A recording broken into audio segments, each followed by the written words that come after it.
যারা বলেছো না যে তোমার এখনো কেন রিঙ্কেল পড়েনি, তোমাকে দেখে তো মনে হয় না যে এত বড় একটা মেয়ে আছে, তাদের জন্য একটা বিউটি টিপস দিচ্ছি।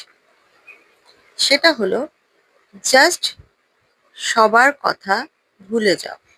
ভুলে যাও কে তোমায় দুঃখ দিয়েছে, ভুলে যাও কে তোমায় খারাপ কথা বলেছে।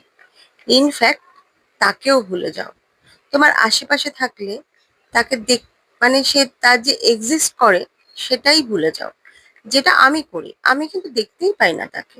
মানে যাকে আমি পছন্দ করি না কিংবা যে জানি যে আমার জন্য টক্সিক, তাকে আমি দেখতে পাই না। আমি তার ভালোও ভাবি না, তার খারাপও ভাবি না, আমি তার জন্য ভাবিই না। তাই জন্য আমার ভাবনাও নেই, আমার এত তা সময়ও নেই যে এইসব পেছনে ব্যয় করব। মুখ চোখ কুচকাতে হয় না, তাই জন্য রিঙ্কেল পড়েনি। তোমাদের একটা ভালো টিপ দিলাম যে জাস্ট ভুলে যাও।